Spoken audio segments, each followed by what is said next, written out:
Hey everybody, welcome to another episode of Two Dads, One Car, where we talk about modern fatherhood. My friends, I am so excited because we are recording this episode in the city of Toronto, Canada. Yes, this is my first recording on the east side of Canada. I'm here to interview one of my favorite finance bloggers. It's called the Millennial Revolution, and the dad I'm interviewing, his name is Bryce. For those of you who follow finance, Bryce and his wife Christy were one of the earliest and youngest Canadians to hit the FIRE movement. And FIRE meaning financial independence, retire early. And it's like, whoa, it seems like such a lofty goal, but I'm gonna hear and dig into, their story, their journey as being new parents nowadays, and just like learn about that lifestyle, because I think it's so fascinating. It's one of the 4 themes I wanna explore in this podcast: finances, family, faith, and fitness. And today we're going to talk about finances. It could be really relevant for those of us who are trying to figure out how do you navigate the cost of being a dad and like your career and all these aspects of it. So this is going to be a really useful podcast. I can't wait to listen and learn more and ask all the questions. And so anyways, hang tight. I'm going to go pick them up very soon. Okay, maybe more like 40 minutes. But we'll be chatting with them very shortly.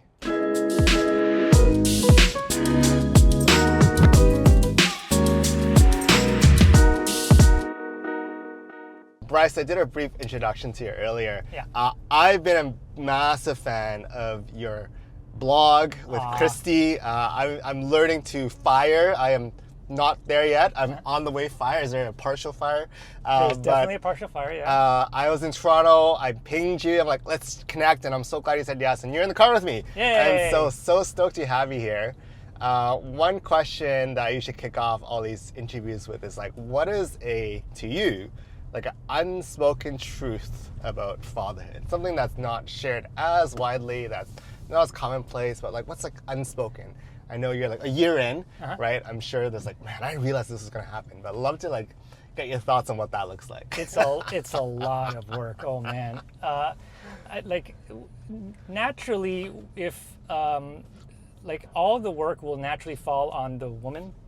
Because it's just because like breastfeeding is always going to be her doing and like that kind of thing, and they form the attachment to the kid a lot earlier on because of pregnancy and this kind of stuff. So if you don't actively try to balance the workload, the woman just gets overwhelmed. So I found that was the most the thing that I have to actively try to do, which is do more to help out than I think, because if I don't, everything falls on her, and then the entire system breaks down. Right? It's like once you, and the second thing that I didn't realize is when you and your wife start sniping at each other, it's never about each other. It's about the lack of sleep. Sleep is the sleep deprivation is the enemy of every new parent, and if you don't. Immediately when that starts to when one or both of you start to not get a good night's sleep, everything starts falling apart the next day, and it's kind of like a spiral effect. Like if you don't take care of it right away, like a 5-alarm emergency, it just gets worse and worse and worse and worse and worse. Because as you sleep less, you are able to solve problems less well. Your temper gets you start snapping at each other. Your temper gets all messed up, and then which makes you more stressed, which makes you sleep even less, and then it becomes this terrible cycle of horribleness. So it's like if you find that one or both of you didn't get a good night's sleep, fix that first, and then everything else is easy. I'm reliving the trauma. How old are your kids? My daughter's turning 4 in September. Oh, that's a good age. If I recall, you have one son who's around 1, a little over 1? Yeah, he's just about to turn 2. Oh my gosh, okay. So we did that first year. That first year was horrible. Yeah. Especially the first month or 2 or 3, where they are basically sleeping every 2 hours. That one was just we needed to be both hands on deck. We were running shifts. Okay, I sleep between 4 p.m. and 9 p.m. and then she takes over, and we were doing this round the clock care thing. God, I really don't want to go back to that again ever again. That was horrible. But it does get better, which is nice. what you realize very quickly is that if you can build a system and then you can work out and then you can work with each other well and solve problems together, the whole thing goes a lot better than if you're like sniping at each other, which again is all a function of like, are you able to manage your sleep well? And if you do, then everything kind of like falls into place. Do you find that, I mean, I know you and Christy did engineering Yep. right, at Waterloo, which Yeah. I'm sure you didn't sleep very much during your undergrad. No. Actually, it's Is funny. this worse? It's funny that you mentioned that. She goes, this is. Says this is the first time that she found herself in that all-nighter kind of thing. Yeah. And I asked her, okay, which is worse? And then she went, I think Waterloo was still worse because at least after like not sleeping for a week, they don't make you do differential equations when you're a parent, right? Now you're like, okay, now you have to write an exam. It's like, no. Yeah, that was pretty rough. But on the other hand, Waterloo is still worse because it lasts a lot longer. It lasts like 4 years. This one, the really bad sleeplessness lasted for like a month or two, and then and then it gradually gets better. So it's a much more like a shorter period duration. Shorter, intense, but on the other hand, that one really was around the clock. There really were no days off. Oh my gosh. Well, one of the big reasons I want to bring you on. So the podcast revolves around 4 themes, right? And Okay. it's finances, it's fitness, it's family, and faith. But today I want to dive into finances. And Right. You and Chrissy are well known for the blog you wrote. This is OG. Blogs are still a thing. You're Yeah. I'm an RSS reader. Oh my right? God. You keep People me say sane during this tear of chaos. And Oh, Jesus. should I sell all my stocks? I don't know. And you're like, nope, index funds, long term. Yeah. Walk us through a little bit. You run this blog, Millennium Revolution. You were known as one of the earliest and youngest Canadians to reach fire, and you were in this movement, leading this. How did this all come about? Crapping on real estate. Okay, Okay, so yeah, let's go. to both our Toronto and Vancouver audiences, this is going to be fun. So I lived in Toronto for all my life, and Toronto and Vancouver are the 2 most expensive real estate markets in Oh my Canada. gosh, yeah. Right? So everybody here is just obsessed with real estate. How do I own? How do I climb the property ladder and all that kind of stuff? And none of that stuff just made any sense to me. Like it's housing in Toronto just seemed like a giant Ponzi scheme. Back then, people were not even back then. They were still doing it up until very recently, where people would just as soon as a listing would go up, it would get crowded with like all these people that are then getting into bidding wars and then bidding way over budget and then going into massive amounts of debt, and then trying to spend the next like 25 years of their life working at a job to try to pay all that stuff off. But which worked out just great for our parents' generation. Yeah. You know, the baby boomers, this kind of thing, because jobs were stable back then. For sure. Jobs were stable. You could depend on a job for 25 years and retire with a pension. But even back then, jobs were becoming more and more unstable. I worked at a tech company. My wife worked at a bank, and they would do, Christy's job was going through this round of outsourcing, where they were bringing all these like low-cost workers from Tata, which is an Indian consulting firm, and then trying to push out all the domestic kind of workers like that. And they were doing that even though the stock prices was going up and up and up at the time. And we were like, none of this makes any sense to me. Housing, by definition, requires income stability for 20, 25 years, and our entire generation doesn't have that. So that just made us kind of go, okay, well, I don't think this works. I think this whole thing is a giant Ponzi scheme. I think housing, the real estate market in general, is a giant scam, because you can rent for a lot cheaper than you own. Yep. But then there's this whole mantra of renting is throwing your money away. If you're Asian, there's the parental cultural pressure as It's well. a core tenet. It's part of the religion. It really is. It really is. Chinese people are not because of the Cultural Revolution, religion is not a big part of our culture. So real estate is the thing that we worship. Yeah. Right. And if you don't have a house, you basically have nothing, because our culture doesn't recognize any other forms of wealth. Maybe build a business, own a house. Yes. Those are the only 2 things that matter. Yes. So, but Christian and I are both engineers, so we communicate with math. We solve problems with math and spreadsheets and this kind of stuff. So we were always kept running the numbers and kind of going, this doesn't make any sense. I can rent for a lot cheaper than I can own, and then I can take that money and I can go and invest and do other things with it. So then the big question is, well, if we're not going to own a home, what else can we do? And that's kind of when I started encountering all this fire stuff on the internet. Back then, it was a very, very small movement. It was basically Mr. Money Mustache, who's also who's Pete, who's also Canadian as well. Oh, is he? Okay. He's Canadian. Yeah, he's from Hamilton. He comes up every year to like visit his folks. Oh, I follow his blog too. yeah. J.L. Collins, Yeah. Simple Path to Wealth, and like Mad Scientist. There was basically those three guys that were writing about this, but even then, it was such a small movement of people that were basically just trying to live as cheaply as possible, and then see what you could do with that, and then invest the difference. But what I really loved about their message was the idea that instead of buying a home, you could buy freedom.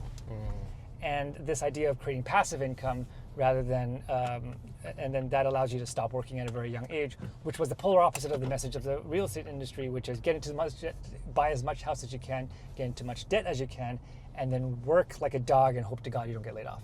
Yeah. And I was like, that sounds like a much better way to live. So around 2012 or something, we kind of took our down payment fund that we had been saving up and trying to buy this house. And then we kind of went, all right, we're going to do this instead. Because we ran the numbers and we said, okay, if we take this down payment, we buy a house with it, I could be back to zero in like 20 years maybe. Yes. But if I invest it, and I could be potentially retired and a millionaire in 3 years. Yeah. And we're just kind of like, well, that sounds like a much better idea. Yeah. So we went with that, and it was a pretty, it was a pretty risky move because it wasn't actually not that many people had done it back then. It's still now not that many people are doing this fire thing. It's becoming a lot more famous back then, but back then it was a really, really niche movement of just like a handful of kind of internet weirdos kind of thing, right? But like I said, Christy and I are math people, so we're just like, the math makes sense, so I have faith in the math. Like, I have faith in math, I don't have faith in people. That's why I don't trust people, but I trust math, So at that point, we just kind of really just started like super saving towards this, and to our surprise, it's almost like right on schedule. 3 years later, around 2015, we crossed $1 million. Incredible. And we're like, and at the time we were still living quite cheaply in Toronto, and our yearly budget was around $40,000. And the core tenet of FIRE is that if you have a portfolio that's say $1 million, you can safely withdraw 4% of it every year, of inflation adjusted, and you stand a very, very good chance of never running out of money. Yeah. Because it grows faster than you're spending it. And at that point, our spending was $40,000. We had $1 million, so we're just like, I think we're done. That's incredible. And I think you probably get this question now, like, well, I'm sure the question in the audience is like, okay, that makes sense when you're two quote unquote single adults, but now adding a child in the equation, and I've read some posts you guys talked about it, but like, what does that look like? Is this still like possible? Like, what is that like? I mean, yeah, curious to get, hear about that from your perspective, because you're like, okay, I gotta revisit this calculation here, or like. Yeah. What I really so we have a kid now, and he's almost 2, and everyone keeps telling us how expensive kids are. Yeah. And we actually realized that parenting him the way we're doing now is that work is the thing that actually causes the having to work at the same time as having the kid is one of the reasons why it causes the kid to be so expensive, because you have to deal with like daycare, you have to like do that Hunger Games thing where you're trying to hunt for daycare slots. Is it like that in Toronto too? We have that, not quite as bad in Vancouver. Vancouver was nuts. People were like, as soon as you're pregnant, you have to get on waiting lists. That's and true. Then like you have to know somebody and all this kind of stuff. That's true. The premier talked about that actually. Yeah. But those kinds of challenges are really expensive, and also there's a lot of actual variability in how much kids can cost. So kids can cost as much as you as much as you can make, or it can cost almost as little, like almost nothing, based on how you kind of make decisions on how you get baby gear, the choices that you make with healthcare, the choices that you make with daycare, and those are the kind of things that we've kind of realized now. So an example of this is baby gear. Yeah. Baby gear can be really, really expensive. Oh yeah, for sure. And like cribs and strollers and toys and like this kind of stuff. What we realize is that there's a lot of things that if you, but the really cool thing about baby gear is every parent that has a baby is both a buying from and selling into like the baby gear market, like because kids age out of clothes and kids age out of their gear pretty quickly. Yes. Right. Like within 6 months, they have to go. Like you have to like get the next version, the next upsize, and this kind of stuff. So as a result, there's a very, very big secondary market for people that are buying and selling baby items. And you do have to get over the factor of like it's not new. Yeah. Because but the thing is, all baby gear is washable. That's the point. Like kids get pee, poo, and vomit all over every baby gear within 5 seconds of you opening the box. True. And if you, but they're all easy to wash because otherwise they'd be completely useless, right? And there's also this. It's also an interesting fact of baby gear is that it depreciates actually quite slowly. So if something is completely new and then you open the box, it kind of goes down in value, somewhat. But between that lightly used and then like 6 months later, it really doesn't change all that much in price. Unless it's like many, many years in the past or it's like broken or something like that. So we found that if we bought high quality baby gear on the secondary market that was used, use it and then sell it back to the secondary market on like Facebook Marketplace, you can basically buy and sell it for the same price, or in my wife's case, she somehow managed to make a profit out of it. So she actually makes money. It's kind of funny. She's now becoming this like hardcore lovery dealer. Okay. Where lovery for Lovery? Kids, for your listeners who are not familiar, is this fancy toy sets of toys that are like age specific. So okay. you'll have these like boxes of toys in which they said, this is good for this age because it develops these like it develops these particular motor skills, and these are these high quality basically wooden constructed toys that are actually quite expensive. Each box can be like $130 when you buy it on subscription. Yeah. But because the kids use it and then they get bored of it so quickly within like a couple months, you can then buy it. And then sell it, basically for the same price. Or in Christy's case, what she likes to do is she likes to collect these toys, because it's really expensive when you can sell them as like a set, like a complete set. But what kids do is they buy the set and then they lose some of the pieces, right?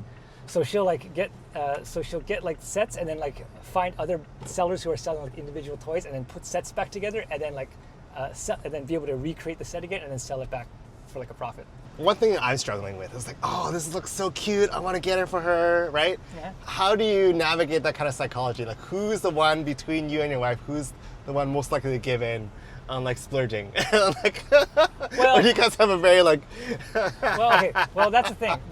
That's the thing. We almost never go into a Toys R Us because of that exact reason. Because the kid will be like, "Oh, I want this this cool toy," and then grab it off the shelf and then kind of do the puppy dog eyes thing. But we do take him to his Value Village. Okay, smart. Because Value Village has all these toys that are that are just out on the shelf and they're not in a box. Yeah. Right. So while one of us is actually picking up clothes, the other one will be watching the kid and just playing, and then watching him experiment with all these different toys that you can play with. He can literally just pick it up. A lot of them, the batteries still work. Yeah. And then first he's amusing himself and keeping out of our hair, which is great. And the second, all the toys $3. Yes. Yeah. Right. And if you want something really cool, then that's how we kind of test out what type of toys that we think he might like. So we recently were looking we were recently trying to find toys that are like screwdriver sets and toolboxes and this kind of stuff. Yeah. So she started shopping around for toys that were like that. And we took him to a Value Village, and then there was a bunch of those exact toys that that we thought he would like. Put him in front of him, did not give a crap. Did not care at all. He was just into dinosaurs. Yeah. Because kids change. That's the most frustrating part about being a parent. Because as soon as you figure something out, they change their minds completely. And we just go realize, I'm not into that anymore. And I'm like, but we just got all this stuff. Which is why it's so frustrating if you buy everything new, then you just I just bought all this stuff and then now it's useless. He doesn't even care about it anymore. But if you do this kind of stuff with like the used stuff, then you just kind of keep cycling stuff in and out, in and out, in and out again. Yeah, and there's an additional element to that where like you don't feel bad for just contributing to wasted products, right? Like Yes, exactly. It is accidentally environmental. yeah, You know? yeah, right? Because we're just like there's so much We produce so much baby crap. there's so much stuff that, like all this As a- plastic produced. Like I get it, right? I never Diapers thought is- about Value Village. Yeah, actually. diapers is the only thing that I go. I know I'm not doing the reusable one. Ew, gross. There's a line here for fire There's folks. there's a line here, and reusable diapers is where I draw the line. But I mean, like sometimes I just think about just the massive amounts of diapers that we use up. Yeah. And I just kind of go, oh man, that's like if you were to pile it up over the course of one kid, it would look like a mountain, right? Now imagine that for like that plus baby gear, plus clothes, plus all the other stuff that you do that kids need. And again, they grow out of it and they cycle through it so much, and all that just goes to a landfill if you just buy it new. If you just buy it new. But if you buy it used, it's almost like recycling inside the community. Yeah, Yeah, you know, in Spain, in Europe, they have these things called ludotecas, which translates to toy libraries. It's like a subscription fee that you pay to, and and you can check out toys, and then you can bring them back to your house and then play with them and then check them back in again. It's like a library kind of thing. We don't really have anything like that here. I wish someone would make something, but you can kind of recreate that using Facebook Marketplace. Okay, so we covered two things so far. Yeah. First is like high quality baby gear. It's already on there in the used marketplace, right? Yeah, And Fisher Price plastic stuff, that stuff drops in value like a rock. ignore that. Ignore that. If you buy it for $4, fine, and then you throw it out because that plastic stuff breaks. But it's the high quality stuff, like the strollers, the cribs, the fancy toys. Those are the kinds of things that are built to last, and as a result, they hold their value really well. Okay. Second, I'm gonna try this out. Going to Value Village, right? Get them to experiment and to try it out, and like it's just there. Right. The third one, and I know you talked about this on the blog. I'd love for you to talk about home exchange and when you're traveling. Let's talk about that because traveling is usually one of the biggest costs, right? It's not just the flights, but maybe if your child's young enough, they get complimentary or 10% airfare. But it's the hotels, it's the Airbnbs, and whatnot. But I know you and Christy do something differently. Yes. And love to hear about that because I think it's just so smart. Yeah. So it's a platform called Home Exchange, and it basically it's kind of like Airbnb in that you're staying in other people's homes, but instead of you paying for it, you are doing kind of like a barter system. You stay in my place, I stay in your place. And it doesn't have to be there's two types of exchanges. One is a direct exchange, like what I just described. I'm in Toronto, you're in Vancouver, so we just literally swap houses. And the other is an indirect exchange in which you can do, in which there's like a point system in which, you have someone stay in your place, you accumulate points that you can then spend on another exchange somewhere else. So you can kind of do it in an indirect using this points barter system. So what we really like about the home exchange system is it doesn't make sense to use it commercially. Like it doesn't make sense for people to just buy up a bunch of properties and home exchange it out. Yeah. Because you can't exchange the home exchange points for cash. Yeah. You can only exchange it for traveling. Yeah. Second is it naturally creates this filtering system for people who are actually like using it for traveling, and everybody on the home exchange system is very much incentivized to take care of the place they're staying at. Yeah. A lot of the times when I go to a home exchange place, I'll take the host out for like dinner. I'll take him. I'll meet his family. We'll become friends and this kind of stuff. And after every home exchange that we do, we make sure that we clean the place. We do a deep clean of the doing. We do all our own sheets. We hang everything back up exactly the way that we put it, and so that when the host comes back, that it's just turn the key and then their home's back. And then because that's kind of what the guest that's staying at our place does as well, because we're all incentivized to not mess up with each other's homes because we know that we want somebody to take care of our place as well. So it creates this really cool community of people that kind of like take care of each other and are doing it in a travel-y way. And the really cool part about this, it avoids a lot of the kind of social issues that Airbnb kind of creates, where because Airbnb has this tendency of hollowing out apartment buildings and condos and this kind of stuff because people just buy up a whole bunch of units and then try to Airbnb it out and make money off of it. again, that doesn't really work for home exchange, and you're not taking up any space, any extra space, and you're not displacing a local, because the person that you are working, that you're living at is, staying at your place, or staying at someone else's place, right? So you really are just using this as it's really the sharing economy. It's kind of the way that Airbnb was originally designed back, in the 2008 yes, era. the early days, yeah. The early days when it really was just like a you help me out, I help you out thing, and then now it's become like a ghost hotel platform, which is, I guess it happens. But so that's something that we've utilized a lot. Another really nice thing about home exchange is that if you are staying in like a person's place, oftentimes if they don't have kids, they aren't going to have like a crib for you. The place is going to be like not childproof. Like you see a lot of like fancy artwork like placed on a shelf somewhere. Yes. Like, anybody who has kids would never do that. No. But if you home exchange with somebody who has kids, like the place is already kind of childproof for you. Yeah, it's quite family friendly. Like It is very I'm free. doing my first exchange, home exchange in October actually. Yeah, and it's yeah. like a very family friendly setup. Yeah, Right? yeah. So And also another pro tip is that if you home exchange with somebody who has pets, like a little dog or a cat or something like that, those tend to be also childproof as well. yes. Because then the dog, like the exact same problems of like the dog, knocking stuff over, like they would have had to solve all those problems too. So it's been a really cool way of traveling, and it doesn't cost you any money because again you're swapping your place for it. It's also more efficient because no one's place is left empty, and you're not paying rent at home and you're not paying double rent, which takes a lot of the cost out of traveling. And then when you do stuff like this, it becomes less about traveling. It then just becomes about living. You're kind of just living in multiple cities over the course of the year. But you're still paying this basically the same amount as if you're just living in one city. I mean, these are great like financial saving aspects already, and this home exchange is a big one.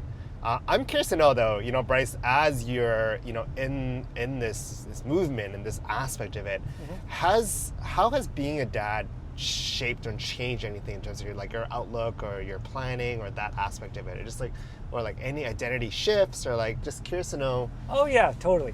Yeah, Like when framing and the philosophy. Yeah, just love to have you riff on that a little bit. Yeah, with the fire thing, with the fire thing initially when we were first doing this as a couple, it really was more about having fun for us. Like we were able to once we left our work, it is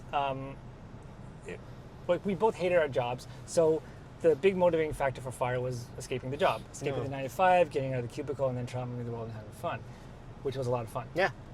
But when you have kids, your mindset shifts because you're now thinking about what's good for him as well. And what we're realizing is that fire allows you to be much more present as a parent than you are when you are working. Because when you're working, you naturally have to shove them into daycare, then work, come home, then you're exhausted, then you cook them dinner, then you put them to bed, and you don't really spend a lot of time with the kid.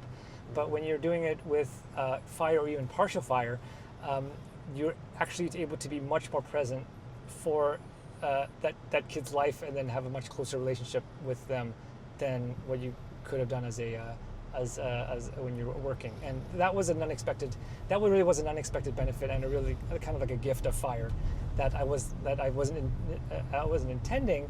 But when I start meeting up with my friends and family that are still doing the 9 to 5 kind of grind thing, you start hearing these kinds of things that enjoy the childhood because it goes by so fast. And we're like, I don't really feel like it's going by very fast because we're there for every moment of it. If anything, we wanted to go a little bit faster, especially the sleep deprivation nights. But you really are able to watch them be present for all these major milestones, first steps, first words, first everything, and you're both of you are there, and you're going to be present for all of it. And I wasn't expecting that.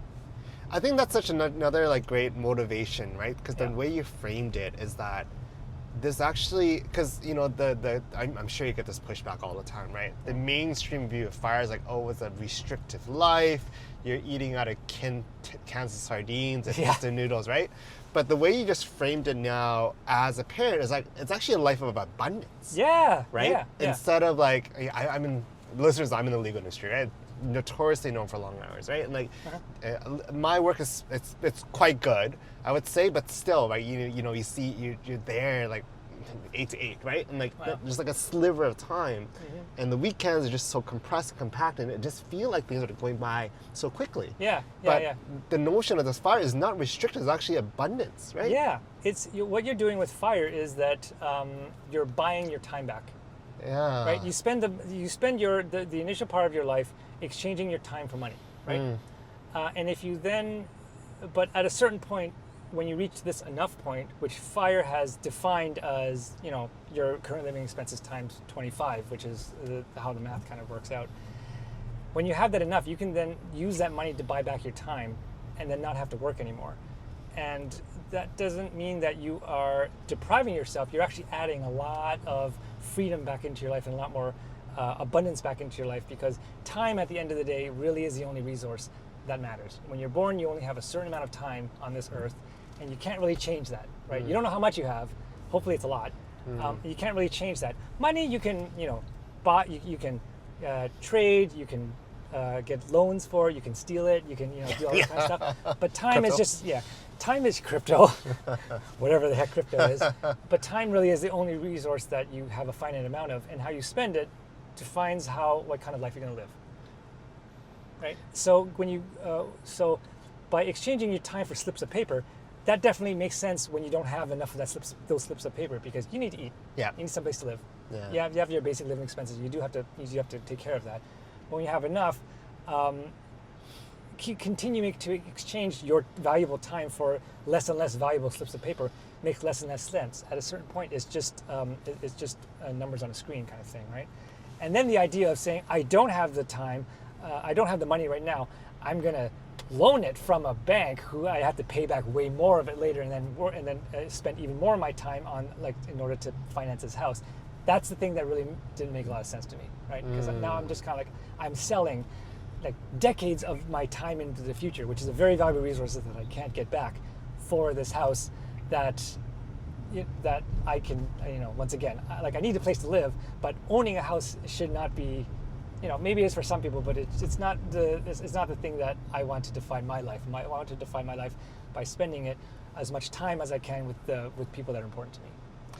What would you say is? I mean, this is it gets kind of philosophical. I know, I love it. It's very inspirational, right? And I think it's there's another layer that you just explained, and it's. I'm gonna listen to this again because there's a deeper aspect of it. I mean, that's a future blog article. I don't know, but it's another incentive, right, to really look towards this, because you're right. Earlier in the conversation we talked about, at least I talked to my parents, right? They're blue collar workers. They had stable jobs. They could afford to buy this home, right? In this working class neighborhood, which is, this house is now worth millions. But back then, they could buy it, right? There's no way they could buy it now, right? And so, but it's a different model now, right? And the fact that now we have this time, it's even more inspiration to look into this. What would you say is, I'm sure there's families who ask you this too, right? And whether it's via email or through comments, they're like, okay, great, Steve and Bryce, this sounds fantastic, but how do I start? Right? I already have a mortgage. I have a mortgage. I got a townhouse in Mount Pleasant, Vancouver. That's okay. That's okay. I mean, when you have debt, that's okay. But you do need to manage it properly. And one of the first things that I tell people is, okay, because often they come to me and they're asking, because you know how it is, people buy a house and then they don't just go, okay, that's enough for me. They want more houses. Oh yeah, let's get another one. Let's get another one. Maybe if there's a train station over here, let's get another condo. Yeah, exactly. Maybe I can house my way out of this house, kind of thing, right? I can get into more debt to get out of debt. And makes sense. So, yeah, exactly, because it's and especially in Vancouver, where people have really just lucked into basically become accidental millionaires by buying a house 20, 30 years ago. It feels like, okay, if this works, then I'm just going to do this more. The problem with houses is that it's not, wealth inside of a house is not nearly as useful as wealth in the stock market. And the reason for that is that it's not liquid. If you have $1 million house versus $1 million just in the bank account, those are very different things, because in order to access any of that wealth in your house, you have to sell the entire house. Yeah. But if you have $1 million in cash or a stock portfolio or something like that, if you need $10,000, you can just sell that slice. Yes. And then that's the big part of it, because you can't take a brick off your house and just sell. Okay, I'm just going to sell this one room. Yeah. And that You can take my kitchen. You can take my kitchen.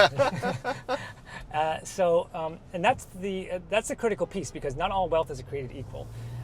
If your goal is to be a real estate baron, cool, right? Sure. If that makes you happy, and for some people like Mr. Money Mustache, I honestly do believe that owning real estate does make him happy, because he wakes up in the morning and goes, "Ooh, I get to build an air conditioning system today. I love this is those going to be photos. so much fun." Yeah. Are thoughts that I've never had in my life, right? Yeah. That sounds like torture to me, but for him, he literally enjoys it. He would do it for free. Yeah. But the thing is, if you are owning a home to get rich because you're hoping that it will make your life easier, well, guess what? If you have 5 condos, your life isn't easy.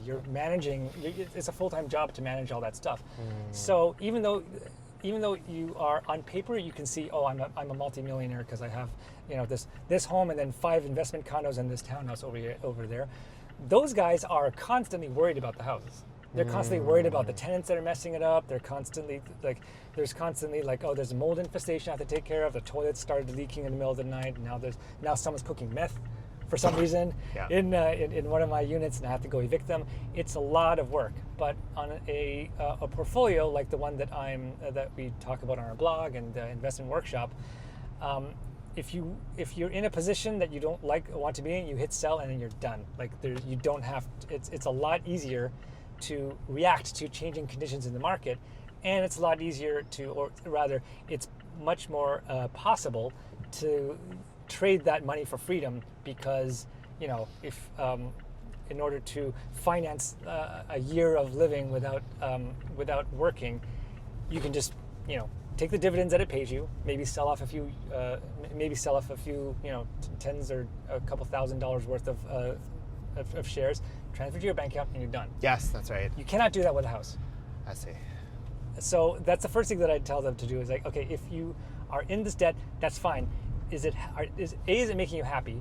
And B, are you thinking of getting into more of it? So if you're if you are in the situation, just make sure that what you're doing is actually getting towards what you want in life. Because if what you want is more freedom, buying more house and then renovating the house and then remodeling your kitchen doesn't actually get you any closer to freedom. Even if on paper it causes you to be wealthier, it doesn't give you more freedom, because if that wealth cannot be translated into time, it's not real wealth. Okay. What else would you? So it's like, okay, don't buy more houses. Yeah. That was a very long way of saying. And the second, like, where else would you start? The second thought is, shameless self-plug here. We wrote a book called Quit Like a Millionaire. It's a good book. Thank you so much. Yeah, I'll plug it in the links afterwards. Yeah. Second thing is learn how to invest. The stock market is to the uninitiated, it sounds quite scary. Yes. Because you hear about people losing their share on the stock market all the time. All these people that are promoting to go into GameStop or these meme stocks and Trump coin, this kind of stuff. Yeah, let's do it. And crypto, it all kind of buy feels, crypto. Just kidding. oh God, it really does feel like a online casino kind of thing. But there are actually ways of investing in it safely, and the way that you do that is with broad-based index funds. So I like to say, rather than being the guy in the casino playing the slot machine, own the casino. Because no matter what happens in the stock market, certain stocks do well, certain stocks don't do well, and certain stocks go to zero, but it's pretty much impossible to tell which ones are going to be the ones that make it. Yeah. Right now, the hottest stock right now is NVIDIA. That's right. In yes. the world, right? That's right. And I've followed NVIDIA for my entire life because I'm a big nerd and I like to play video games. Yes. And I was in high school, and I didn't, I stayed at home and played video games. So I was really into, tricking out my PC so that it was nice. Getting upgrading it to play the latest video games and this kind of stuff. I know. Let's riff on that after this. I'm not sure how I got married either. but NVIDIA was an excellent graphics card company, and I thought they did great stuff, and they were my favorite graphics card company. The idea, however, that they would just happen to be an AI powerhouse, I would have never guessed in a million years. And I know NVIDIA's products like cold, right? Like I never would have guessed that.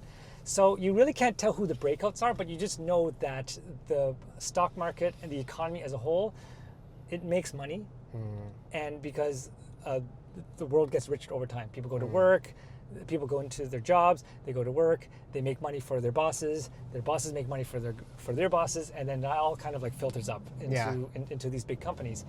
And you really can't tell which ones are going to be the winners, but what you can do is you can bet on all of them at the same time. And that's been basically the only consistently reproducible way of making money for the average person that I have encountered. There are some people that are good at this kind of stuff. I mean, Warren Buffett can say, "Oh yeah, that company's going to do well, and this company's going to do poorly." Yeah. But if you don't have any preternatural skill on that, index funds is the way to go. And we kind of teach on the blog about how to form a portfolio based off index funds as well as bonds, how to balance it, how to tax optimize it, how to make it geographically like diverse so that you're not all betting into one country or one region.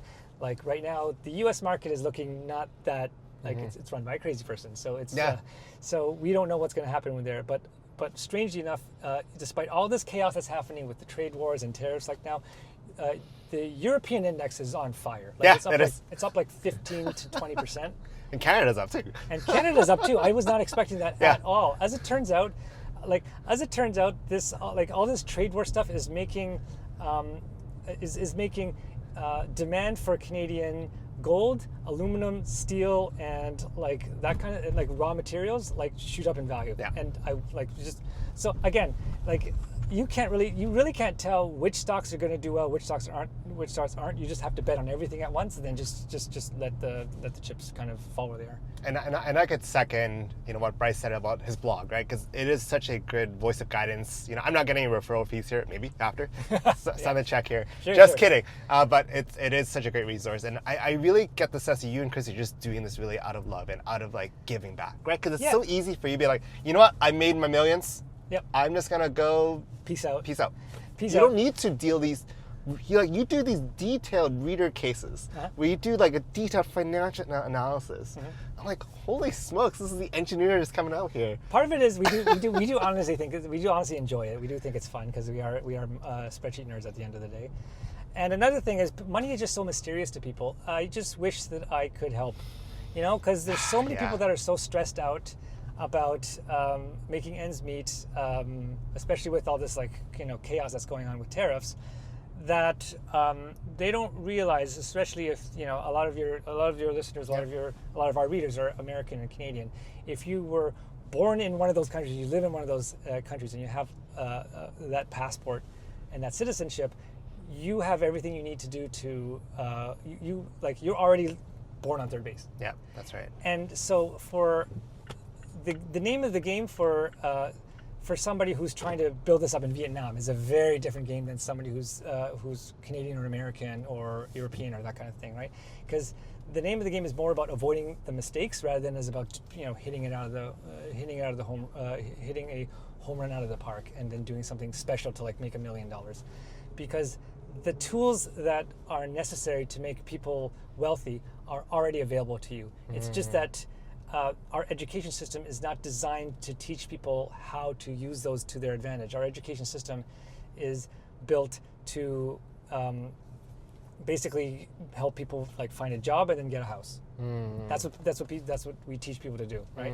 It doesn't teach people how to create passive income. It doesn't teach people how to optimize their taxes, and it doesn't teach people how to live a life of freedom, because for whatever reason, that's still a fringe movement in our countries. And ultimately, with the freedom, you have time to spend with your kids. Yeah. Right? Like just tying it to fatherhood, tying it to parenting, right? Instead of feeling that crunch, that feeling, right? Yeah.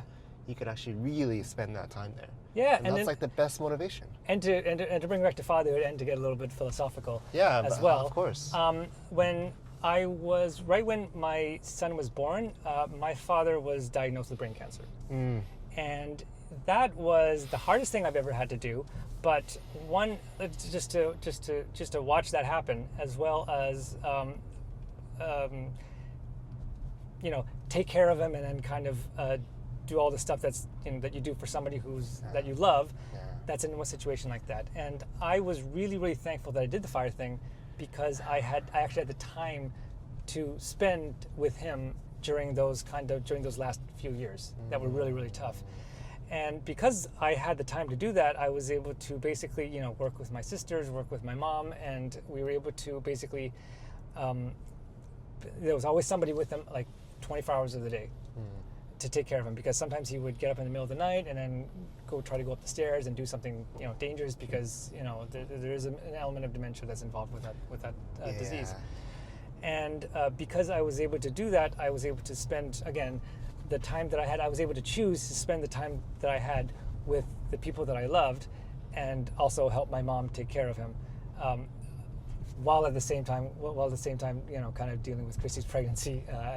She was pregnant with Bowen at the time. Yeah. So fire really has, again, I try to push back as hard as I can on the idea that fire is deprivation. Yes, there might be an element of deprivation at the beginning of the fire journey, because if you make your spending as efficient as possible, you can really speed up your fire journey to get there. But once you hit the fire point, the abundance of time that floods into your life is like a wealth that they say that there are some things that money can't buy. Money actually can't buy this, but you have to figure out how to do it, and what form that money can buy this, because you really can buy your life, buy your time back. Thank you for sharing that story, and I think it just adds such a deeper layer to what you're saying, right? Because we spend, especially, my dad also was diagnosed with cancer around. Oh no. When my dad was born, so I know, that feeling, right? And that time itself is so precious. Yeah.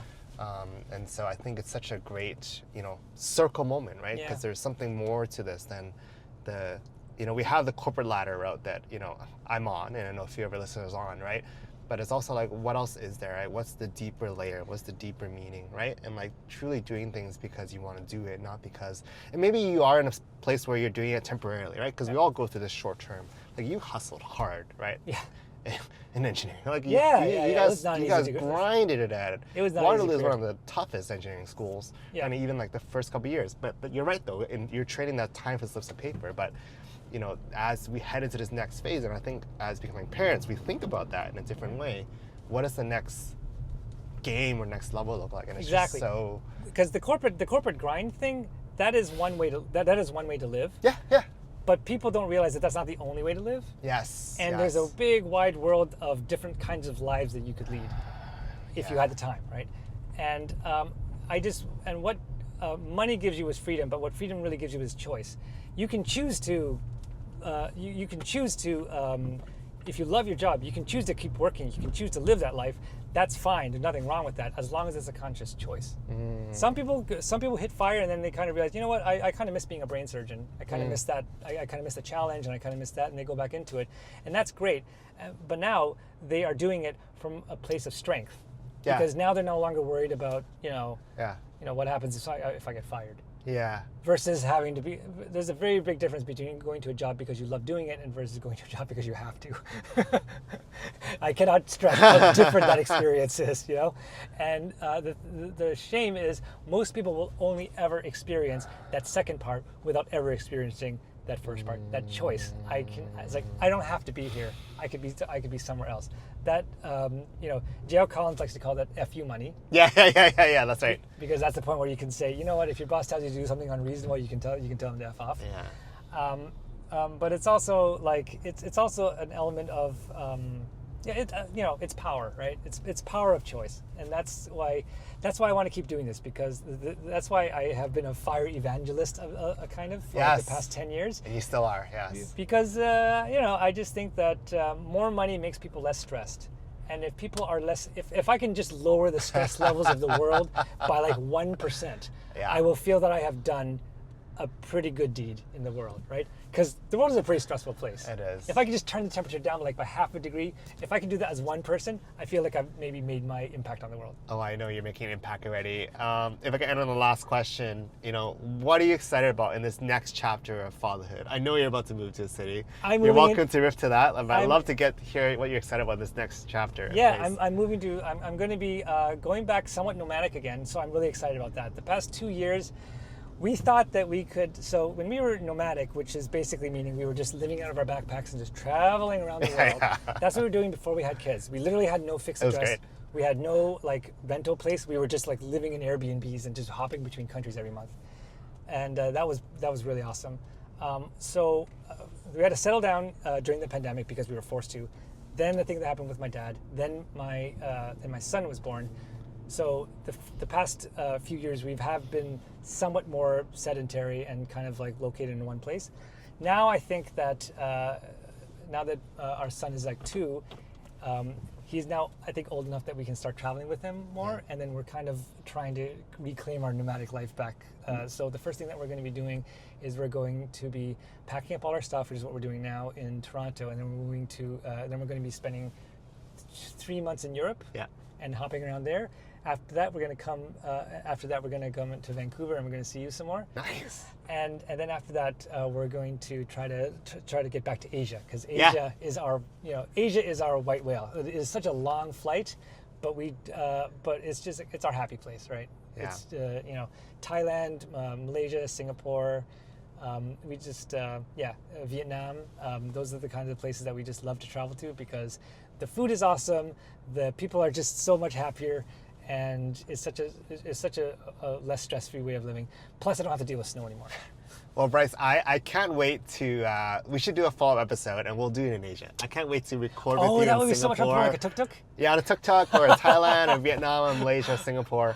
Love to do I'm going to manifest this, right? This is going to be awesome. To do a follow-up episode in Asia, because this is awesome. Bryce, I just want to appreciate you and Christy and your blog.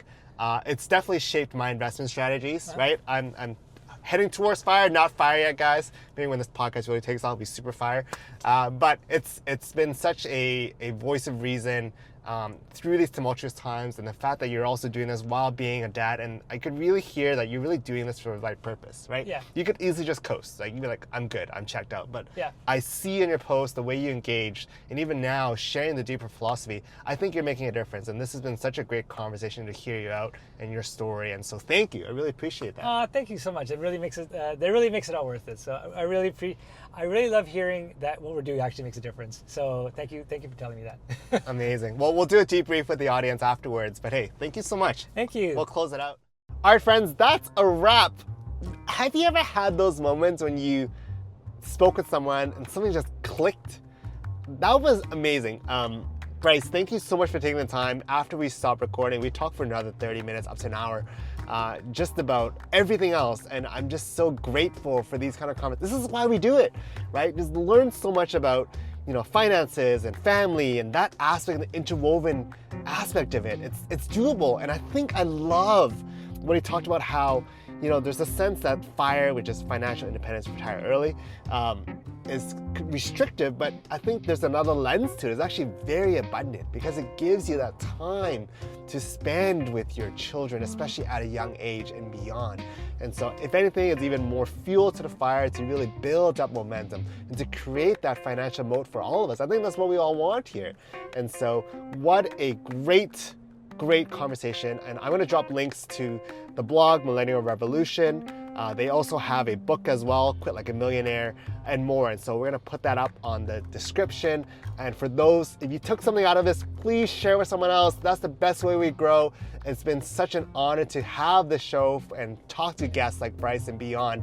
And so thank you for being on the podcast. If you liked it, subscribe on Apple Podcasts, on Spotify, on YouTube. We're on 2dads1car.com. Also, reach out to me directly. I'm on LinkedIn. Look up Stephen No on LinkedIn.